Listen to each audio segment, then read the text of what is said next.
Hi ಮಕ್ಕಳೇ, ಇವತ್ತಿನ ನಮ್ಮ ಕತೆ ಹುಡುಗಿ ಮತ್ತು ಕರಡಿ ರಾಜ. ಒಂದೂರಿನಲ್ಲಿ ರಾಮಣ್ಣ ಎಂಬ ಕಡುಬಡವನಿದ್ದ. ದಿನ ಕಾಡಿಗೆ ಹೋಗಿ ಸೌದೆ ಕಡಿದು ಮಾರಿ ಜೀವನ ನಡೆಸುವುದು ಅವನ ವೃತ್ತಿಯಾಗಿತ್ತು. ಅವನಿಗೆ 3 ಜನ ಸುಂದರವಾದ ಹೆಣ್ಣು ಮಕ್ಕಳಿದ್ದರು. ಅವರಲ್ಲಿ ಕೊನೆಯವಳು ಗಂಗಾ ಅತಿ ಸೌಂದರ್ಯವತಿ ಹಾಗೂ ಬುದ್ಧಿವಂತಳಾಗಿದ್ದಳು. ಒಮ್ಮೆ ರಾಮಣ್ಣ ಕಾಡಿನಲ್ಲಿ ಸೌದೆ ಕಡಿಯುತ್ತಾ ಯಾವತ್ತಿಗಿಂತ ಸ್ವಲ್ಪ ದಟ್ಟ ಕಾಡಿನ ಒಳಗೆ ಹೋಗಿದ್ದ. ಅವನು ಮರ ಕಡಿಯುತ್ತಿದ್ದಾಗ ಎಲ್ಲಿಂದಲೋ ಒಂದು ದೊಡ್ಡ ಕರಡಿ ಬಂದಿತು. ಕರಡಿ ಅವನ ಕೊಡಲಿಯನ್ನು ಕಿತ್ತುಕೊಂಡಿತು. ಯಾರು ನಿನಗೆ ಇಲ್ಲಿ ಸೌದೆ ಕಡಿಯಲು ಅನುಮತಿ ಕೊಟ್ಟಿದ್ದು? ಇದು ನನ್ನ ಕಾಡು, ನನ್ನ ಅನುಮತಿ ಇಲ್ಲದೆ ಇಲ್ಲಿ ಒಂದು ಹುಲ್ಲು ಕಡ್ಡಿಯೂ ಅಲಗಾಡುವುದಿಲ್ಲ ಎಂದು ಕೂಗಿತು. ಮೊದಲೇ ಕರಡಿ ಅದೂ ಅಲ್ಲದೆ ಮಾತನಾಡುತ್ತಿದೆಯಲ್ಲ ಎಂದು ರಾಮಣ್ಣನಿಗೆ ಒಂದು ಕ್ಷಣ ಭಯವಾಯಿತು. ನೀನು ನನ್ನ ಪ್ರದೇಶದ ಸೌದೆಯನ್ನೆಲ್ಲ ನನ್ನ ಅಪ್ಪಣೆ ಇಲ್ಲದೆ ಕದ್ದು ತೆಗೆದುಕೊಂಡು ಹೋಗಿದ್ದೀಯಾ, ಅದಕ್ಕೆ ನೀನು ಈಗ ನಿನ್ನ ಪ್ರಾಣವನ್ನೇ ಕೊಡಬೇಕು ಎಂದಿತು ಕರಡಿ. ಅಯ್ಯೋ, ನಾನು ಸೌದೆ ಮಾರಿ ಬಂದ ದುಡ್ಡಿನಿಂದ ನನ್ನ ಜೀವನವನ್ನು ಸಾಗಿಸುತ್ತಿದ್ದೇನೆ ಹಾಗೂ ನನ್ನ 3 ಹೆಣ್ಣು ಮಕ್ಕಳನ್ನು ಸಾಕುತ್ತಿದ್ದೇನೆ. ದಯವಿಟ್ಟು ನನ್ನನ್ನು ಕ್ಷಮಿಸಿಬಿಡು. ನೀನು ನನ್ನನ್ನು ಕೊಂದರೆ ನನ್ನ ಹೆಣ್ಣು ಮಕ್ಕಳು ಅನಾಥವಾಗುತ್ತಾರೆ ಹಾಗೂ ಹಸಿವಿನಿಂದ ಸಾಯುತ್ತಾರೆ. ನಾನು ಇನ್ನು ಮುಂದೆ ಈ ಕಡೆ ಬರುವುದಿಲ್ಲ ಎಂದನು. ಒಂದು ಕ್ಷಣ ಯೋಚಿಸಿತು ಕರಡಿ. ಸರಿ, ಹಾಗಾದರೆ ನಿನ್ನನ್ನು ಕ್ಷಮಿಸಬೇಕೆಂದರೆ ಹಾಗೂ ನಿನ್ನನ್ನು ಜೀವಂತವಾಗಿ ಬಿಡಬೇಕೆಂದರೆ ನೀನು ನಿನ್ನ 3 ಹೆಣ್ಣು ಮಕ್ಕಳಲ್ಲಿ ಒಬ್ಬಳನ್ನು ನನಗೆ ಮದುವೆ ಮಾಡಿಕೊಡಬೇಕು ಎಂದಿತು. ರಾಮಣ್ಣನಿಗೆ ಏನು ಉತ್ತರ ಕೊಡಬೇಕೋ ಗೊತ್ತಾಗಲಿಲ್ಲ. ನಾನು ಸತ್ತು ನನ್ನ ಹೆಣ್ಣು ಮಕ್ಕಳು ಅನಾಥವಾಗುವುದಕ್ಕಿಂತ ಯಾರಾದರೂ ಒಬ್ಬ ಮಗಳನ್ನು ಈ ಕರಡಿಗೆ ಮದುವೆ ಮಾಡಿಕೊಟ್ಟರೆ ಜೀವವು ಉಳಿಯುತ್ತದೆ. ಸದ್ಯಕ್ಕೆ ಬೀಸುವ ದೊಣ್ಣೆಯಿಂದ ತಪ್ಪಿಸಿಕೊಳ್ಳಬಹುದೆಂದು ಹಾಗೆಯೇ ಆಗಲಿ ಎಂದನು. ಸರಿ, ಹಾಗಾದರೆ ನಾನು ನಾಳೆ ಇಲ್ಲಿಯೇ ಕಾದಿರುತ್ತೇನೆ. ತಪ್ಪದೆ ನೀನು ನಿನ್ನ ಮಗಳೊಂದಿಗೆ ಬರಬೇಕು. ಕೊಟ್ಟ ಮಾತಿಗೆ ತಪ್ಪಬಾರದು ಎಂದಿತು.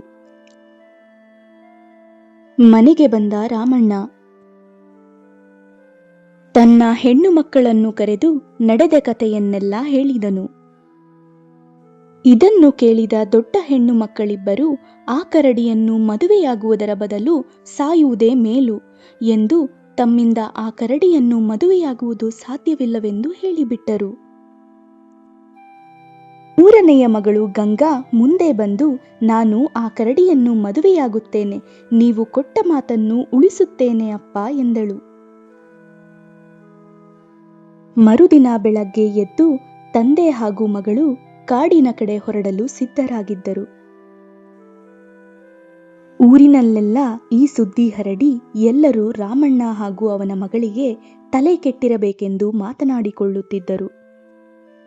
ಇದನ್ನೆಲ್ಲ ತಲೆಗೆ ಹಾಕಿಕೊಳ್ಳದೆ ತಂದೆ ಮಗಳಿಬ್ಬರು ಕಾಡಿನ ಹಾದಿ ಹಿಡಿದರು. ತಂದೆ ಮಗಳನ್ನು ಕಂಡ ಕರಡಿಗೆ ಖುಷಿಯಾಯಿತು. ಕರಡಿಯನ್ನು ಕಂಡ ಗಂಗಾ, ಓ ಕರಡಿಯೇ, ನನ್ನ ತಾಯಿ ಯಾವಾಗಲೂ ದೇವರು ಮಾಡಿದ ನಿಯಮಗಳನ್ನು ಮೀರಬಾರದು ಎಂದು ಹೇಳುತ್ತಿದ್ದಳು. ಹಾಗಾಗಿ ನಾನು ನಿನ್ನೊಂದಿಗೆ ಶಾಸ್ತ್ರೋಕ್ತವಾಗಿ ಮದುವೆಯಾಗಲು ಬಯಸುತ್ತೇನೆ ಎಂದಳು. ಅದಕ್ಕೆ ಕರಡಿ, ಹಾಗೆಯೇ ಆಗಲಿ, ಆದರೆ ಪೌರೋಹಿತ್ಯ ಮಾಡುವವರು ಯಾರು ಎಂದಿತು. ಅದಕ್ಕೆ ರಾಮಣ್ಣ, ನಾನು ಊರಿಗೆ ಹೋಗಿ ಪುರೋಹಿತರನ್ನು ಕರೆತರುತ್ತೇನೆ ಎಂದನು. ಪುರೋಹಿತರನ್ನು ಕರೆತಂದನು. ಅವನ ಹಿಂದೆ ಊರಿನ ಕೆಲವರು ಕರಡಿ ಜೊತೆ ನಡೆಯುವ ಮದುವೆಯನ್ನು ನೋಡಲು ಕಾಡಿಗೆ ಬಂದರು. ಶಾಸ್ತ್ರೋಕ್ತವಾಗಿ ಮದುವೆ ನಡೆದು ತಾಳಿ ಕಟ್ಟುತ್ತಿದ್ದಂತೆ ಕರಡಿಯ ಜಾಗದಲ್ಲಿ ಒಬ್ಬ ಸುಂದರ ಯುವಕ ಪ್ರತ್ಯಕ್ಷನಾಗಿದ್ದ. ಅಲ್ಲದೆ ಅಲ್ಲಿದ್ದ ಕಾಡೆಲ್ಲ ಮಾಯವಾಗಿ ಸುಂದರ ಅರಮನೆಯೊಂದು ಪ್ರತ್ಯಕ್ಷವಾಯಿತು. ಇದನ್ನು ಕಂಡು ಅಲ್ಲಿದ್ದವರಿಗೆಲ್ಲ ಆಶ್ಚರ್ಯವಾಯಿತು. ಆಗ ಆ ಯುವಕ ತಾನೊಬ್ಬ ರಾಜಕುಮಾರನೆಂದು ಪರಿಚಯ ಮಾಡಿಕೊಂಡನು. ಒಬ್ಬ ಋಷಿಗೆ ತೊಂದರೆ ಕೊಟ್ಟಿದ್ದರಿಂದ ಅವರ ಶಾಪದಿಂದ ಕರಡಿಯಾಗಿದ್ದೆ. ಯಾವುದಾದರೂ ಸುಂದರ ಹುಡುಗಿ ನಿನ್ನನ್ನು ಮದುವೆಯಾದರೆ ನೀನು ಮೊದಲಿನಂತಾಗುತ್ತೀಯಾ ಎಂದು ಹೇಳಿದ್ದರು. ಆ ಸುದಿನ ಇಂದು ಬಂದಿದೆ ಎಂದು ಹೇಳಿದನು. ರಾಮಣ್ಣನ ಆನಂದಕ್ಕೆ ಪಾರವೇ ಇಲ್ಲವಾಯಿತು. ಅಪ್ಪನು ಕರಡಿಗೆ ಕೊಟ್ಟ ಮಾತನ್ನು ಉಳಿಸಲು ಹಿಂದೆ ಮುಂದೆ ನೋಡದೆ ಕರಡಿಯನ್ನು ಮದುವೆಯಾಗಲು ಒಪ್ಪಿಕೊಂಡ ಗಂಗಾಳಿಗೆ ಅದೃಷ್ಟ ಒಲಿಯಿತು. ಈ ಕಥೆಯ ನೀತಿ, ಒಳ್ಳೆಯತನಕ್ಕೆ ಯಾವಾಗಲೂ ತಕ್ಕ ಬಹುಮಾನ ಸಿಕ್ಕೇ ಸಿಗುತ್ತದೆ. ನೋಡಿದ್ರಾ ಮಕ್ಕಳೇ, ಹುಡುಗಿ ಮತ್ತು ಕರಡಿ ರಾಜನ ಕತೆ?